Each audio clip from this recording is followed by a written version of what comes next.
In this video, I want to talk with you and visit with you a little bit about motivation. Let's play a little word association game. That's where I say a word and you respond with the next word that comes to your brain. So here's the word, math. What came to your mind when I said the word math? If I had a guess, I'd probably say for a majority of you, it was probably some other word that maybe has a negative connotation to it. So you have to understand, for many of you, you are coming to this class with baggage.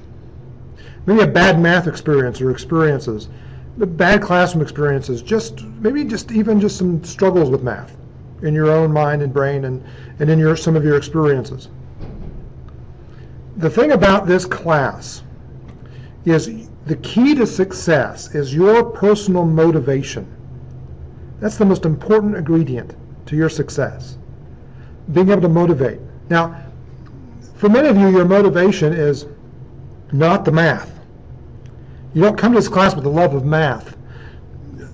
But for many of you, your motivation is getting to that D1 school or getting retrained for a new job, wanting to get more pay.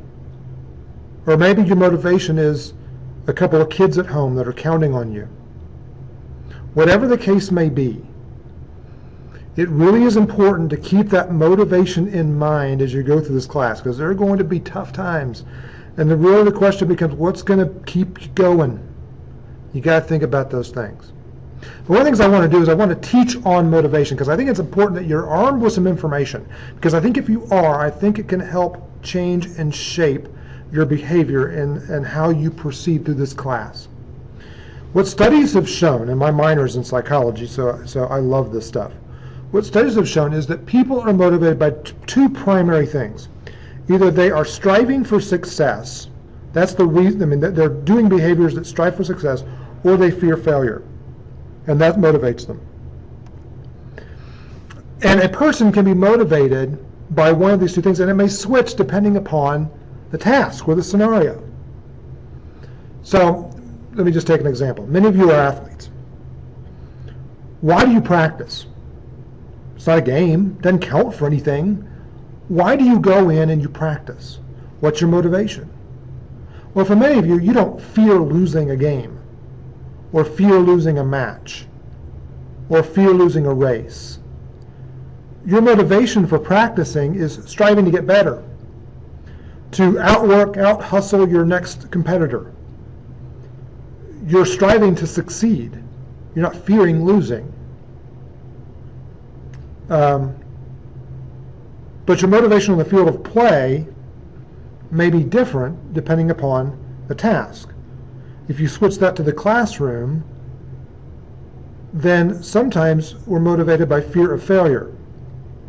And when it comes to academics, many of you are in this sort of boat. You have had such negative experiences that you don't try to succeed, and that you do behave and you don't do behaviors of successful people. No one wants to fail. You have not enrolled in college. You have not enrolled in a college class expecting that you are going to get an F. No one does that. No one. You do not expect to fail. But if you are motivated by a fear of failure, you can almost set yourself up for it if you're not careful. So what we find is that when it comes to fearing failure, what happens is people set up reasons to fail. We call these things self-handicapping strategies. It just makes a person feel better about failing. Maybe you can kind of relate to some of these.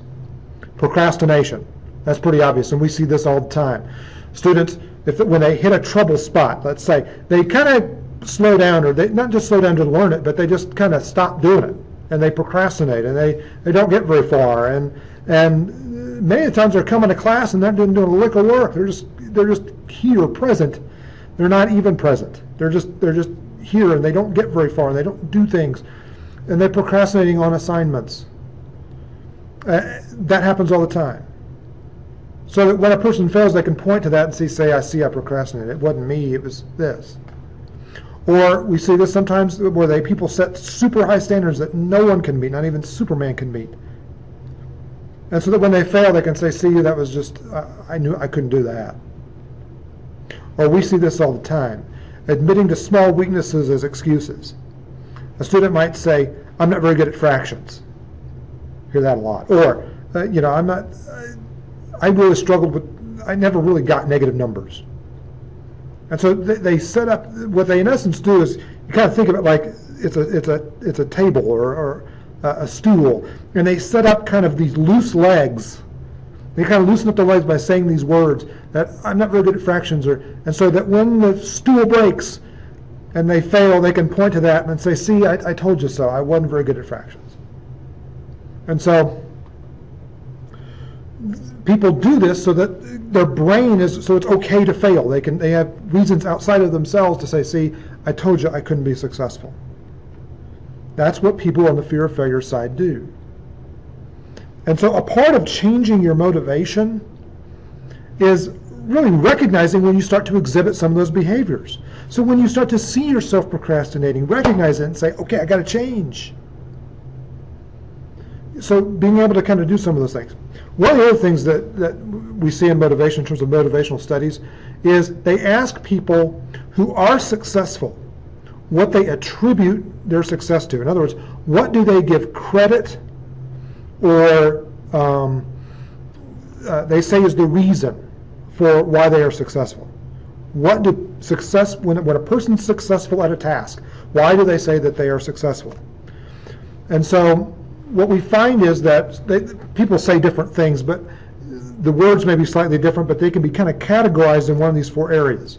They will attribute their success to either their ability, effort, luck, or task difficulty. The first two, ability and luck, here's the difference between striving for success and fearing failure. The people who are motivated by striving for success, if they are successful at a task, they will attribute their success to ability or effort. Let's take that same athlete, that Olympic athlete that wins the gold. You see them interviewed all the time. What do they typically say? Well, they might say something like, they're very thankful that God has given them the gift or the ability to run or do whatever. So they credit their ability. Or they might talk about how hard they worked in the off season and over the past number of years in getting ready, and how they outworked and really strived and really practiced and really did the small things. They talk about their effort. They attribute their success to their ability or to their effort. Now, people who live on the fear of failure side, if they are successful at something, so we're talking about somebody who's successful, but they live on the fear of failure side, they will tend to give credit to luck or task difficulty. You'll hear them say things like, I got really lucky on that one. Or, it really wasn't as hard as I thought it was going to be. It was really actually pretty easy. They downplay the task difficulty. They say it wasn't that much, wasn't that bad. These two, they in essence, they don't give themselves credit. They give reasons for their success outside of themselves. And so, here's really the kind of the good news of all this. If you live on that fear of failure side of that pendulum,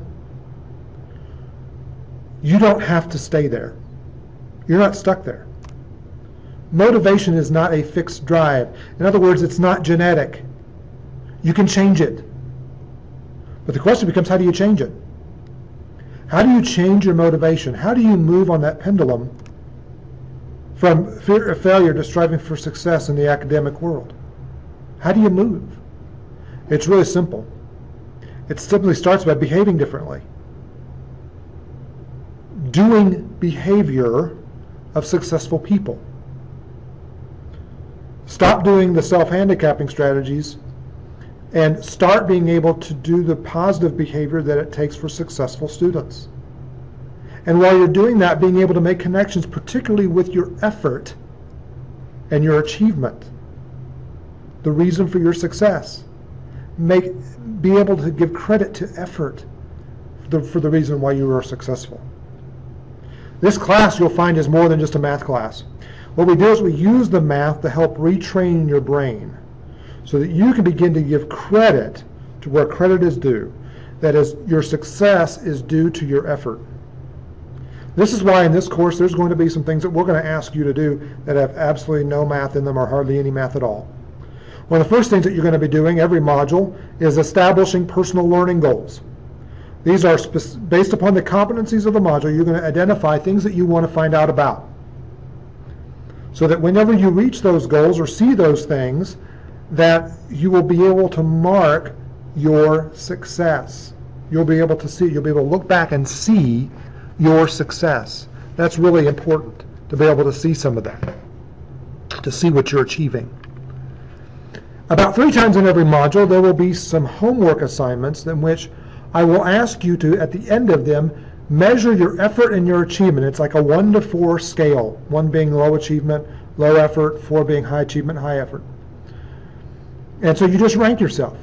I don't care if you put a 1 there. The key thing is being honest with yourself about your own effort and about your own achievement. And so we hope that you begin to make connections between the effort that you put in and the achievement that you get, that you can see the payoff. Because here's what we hope to happen. That when you hit that first difficult part of math, let's say fractions, for example. It's a typical thing. When you hit fractions and you put in the effort and you strive and you do positive behaviors of successful students and you really work at it and you're successful, you get the grade, you pass the module, you learn fractions, so that you make this connection between your effort and your achievement, so that when the next difficult time comes, say solving equations, you can look back at your experience with fractions and say, I put in the effort, I got the payoff, I can do it again here. And so it begins to change your behavior. We also have written assignments, a couple of journal entries every module. One's typically a math question, but the other one is typically a reflection question on your personal learning goals or your effort and your achievement throughout the module. Just being able to reflect on, how am I trying? I mean, what's my effort like? Am I achieving my goals? If I'm not, what do I need to change? In the next video, where I will be speaking, we will go through the syllabus. We will go through it bit by bit and read through it, where I can explain the course and how things operate in some, obviously, much greater detail, give you the specifics.